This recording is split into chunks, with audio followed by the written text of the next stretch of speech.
What's up, guys? We are going into Oblivion Blade Advanced or Extreme for an all mission clear. Um, yeah, so no continues, no items, no KOs. This boss is a joke. It's kind of a letdown for an anniversary event or trial, whatever you want to call it. I haven't tried Clash yet, not a serious attempt. The last week's been pretty busy for me, so between work and life. So, but anyway, it's a human, weak to ice, wind, and light. You need to do light damage every turn, otherwise it puts up undispellable buffs and mirage, stuff like that. Pretty annoying stuff. So we're going with light damage, and we are, and it does status ailments. I believe that's only at the threshold, 50% threshold. Puts up some preemptive buffs on itself, but they can be dispelled. So we do get undispellable buffs at the threshold, and our damage slows down for a few turns. But yeah, this will be an easy auto team. So Frivia and Elena are our damage dealers. You don't need them. You just need two chaining partners, really. They work out just because they're kind of strong chainers, and Frivia has an on-demand sword and barrel. So I am using high-end gear for this, but that's just to make the clear a little faster. You can use, whatever, and run this however long it takes. There's no turn limit, so we just have her built for chain speed up and max human. That's really all you need on her, and same for Elena, going with a dual wield build. I guess I could always go in and give her a true double hand build, speed it up a little faster, but it's kind of whatever. Just use your best gear, your best cards, and like I said, you can take however long you need. You're not going to take damage at all. So, Elena's at max human. So there we go. She does need paralyze and blind immunity. Same for Frivia. Everyone needs poison and blind immunity. So, Ling, we're starting in the base form with. Actually, she doesn't even need Saintly Castle anymore. Starting in the base form with Dragon's Brush, Call of the Wild, Advanced Weaponry, and that should be it. She's only dual casting the entire fight, so if you want to, if you don't have Elena EX3, you can give Elaine her trust. Well, actually, that wouldn't even work at that point. She wouldn't have enough LB to use her human killer. So, yeah, don't worry about her. Don't worry about her Trustmaster or anything in the base form. But shift form, she's full evasion, passive provoke. She doesn't even need evasion because we're covering that with Runda. So just passive provoke. If you want to, you can give her Tulian's card if you have a spare copy. I'm using one copy on Runda for this clear. But, and actually she doesn't even need change speed or LB fill rate up either. We're getting enough fill from Louise between her 1200 LB fill per turn and Louise's 500 to 1000. She has enough LB fill to cast what she needs to. Actually, 1200 plus the 100 from advanced weaponry, so she really doesn't need LB fill rate up or evasion either. So there we go, just passive provoke evade. I do have her higher in the party order than Runda, just because Runda has a lot of innate passive provoke. So just so Ling overrides whatever Runda has. He shouldn't be at 100, but, just in case. Runda, dual wield build with counter rate up from Cypher's Coat and Blizzard Orb and Looming Wrath. Paralyze immunity and blind immunity, actually. It would be good on him. Yeti combat style. Then Tulian's card for some evasion. So, yeah, there we go. And Runda is going to be taking care of our mana. So, if you had a tag chainer like 2B, honestly, I would just use 2B and then someone to entrust her every turn and just do her base form LB every turn. That'd make this a lot quicker. Hopefully you got 2B. Their banner's up right now. If you don't, I think she'll be viable for some time to come. So I would strongly recommend getting a 2B.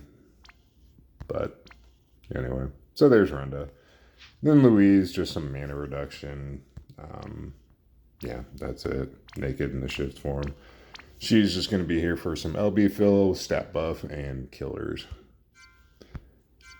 And between her and Runda, they take care of the Mirage that the boss puts up on the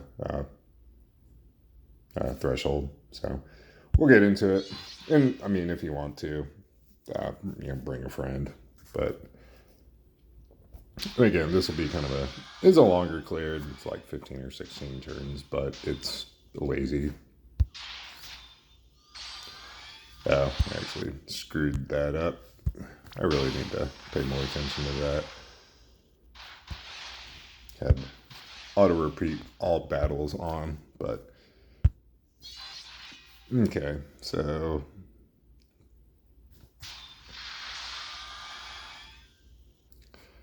first thing is we're going to shift Ling,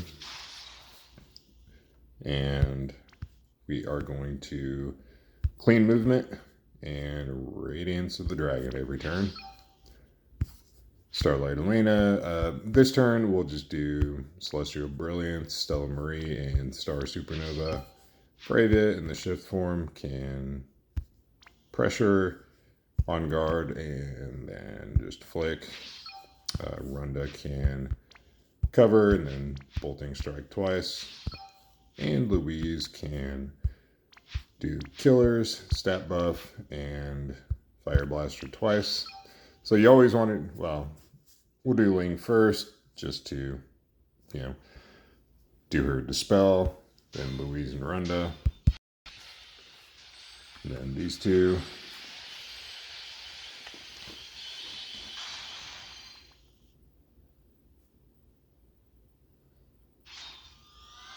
So here comes Runda.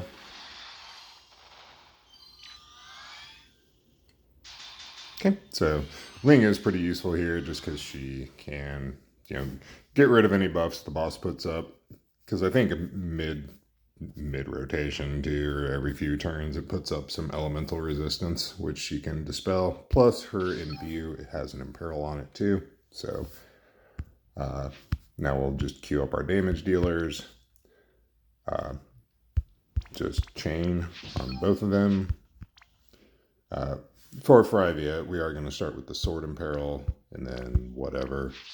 Sword Imperil, Light Imperil, and then Sword Imperil. The boss can't be broken, so Louise and Runda are doing the exact same thing.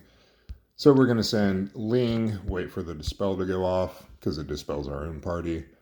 Do Louise and Runda, wait for Louise's stat buff and killers to apply, and then we will send the chainers. It does seem that if you send the chainers too quickly, Louise going breaks the chain. So we'll wait for, towards the end of Louise hitting the boss. So Ling, these two. Wait.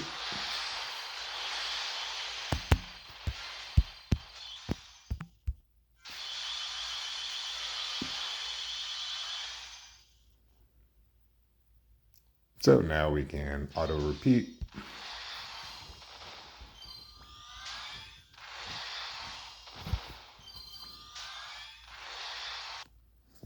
So yeah, unfortunately Runda's counters take a minute, but the idea of this isn't to, speed clear it. It's just to, put it on repeat, put your phone down, go get some coffee, and, come back in like 15 minutes and have the fight won. So we'll just let it go for another turn or two.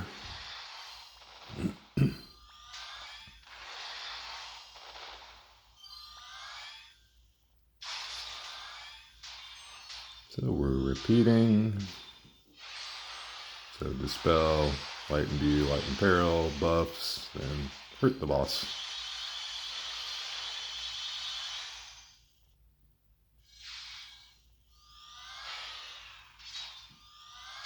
So yeah, well, let's see how long it take to, I think another 3 turns to actually get the boss down to 50%.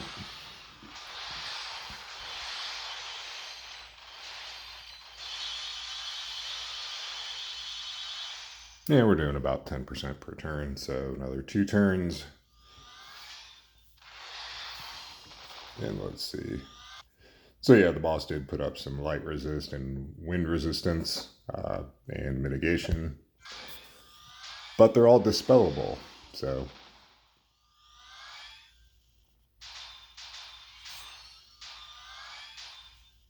there we go. We get dispelled all the buffs, re-imperiled light. We're gonna re-imperil swords here in a sec.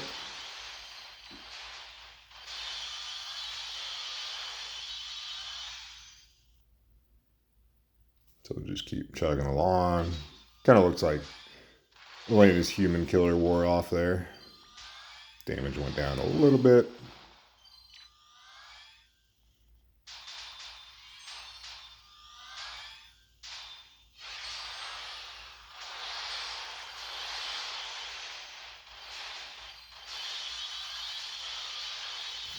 So here's the threshold. So the boss is going to put up Mirage and some undispellable buffs for a few turns.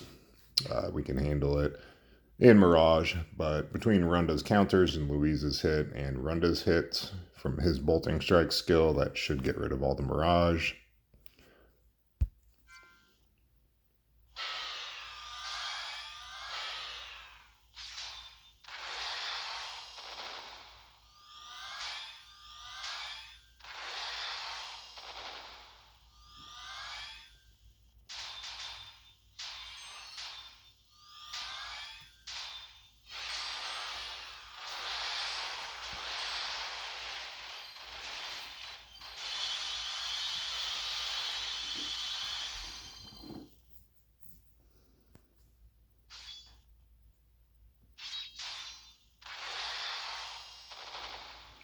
Yeah, it's like watching the grass grow.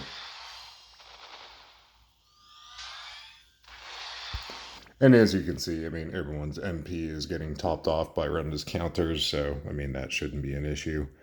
I would say probably even better than Elena. Well, I don't know. Might not be better than Elena. I forget what her modifier is with her intrinsic. I was going to say 2B's shifted human killer bolting strike skill is like 1000x modifier. I'd have to math it out. We're not getting an LB damage buff, so I don't know if her shifted chaining skill or her base form LB would be stronger. But yeah, anyway, like I said, I mean, the damage dealers are, irrelevant. You could bring whoever you want, really. But yeah, I mean, this is just, you could sit here and chain all day. I mean, you could use bolting strike from, well, not necessarily an Esper. As long as you're dealing light damage, you should be good as far as the rotation, not getting screwed up. But yeah, I mean, that's pretty much it. So yeah, you just let the fight run on auto, or auto repeat.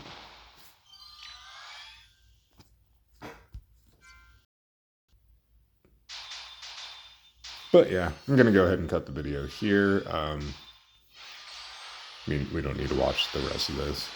You get the idea. So I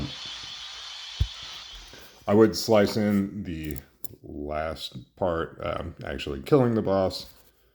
But yeah, I downloaded Honkai Star Rail just to get the bonus lapis.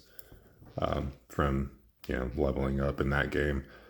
And I'm kind of short on storage in my phone, so I can't make too long of a video. It takes up a lot of space when I make 2 videos and splice them.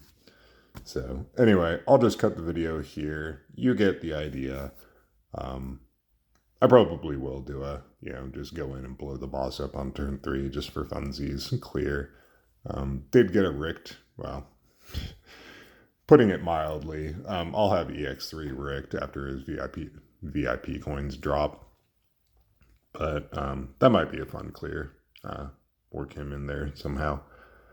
But anyway, I will catch you guys later. Thanks for watching. Hope it helped if you're struggling with this. If you don't have the strongest of units, this is an option. And like I said, gearing wise, I know I used high-end gear.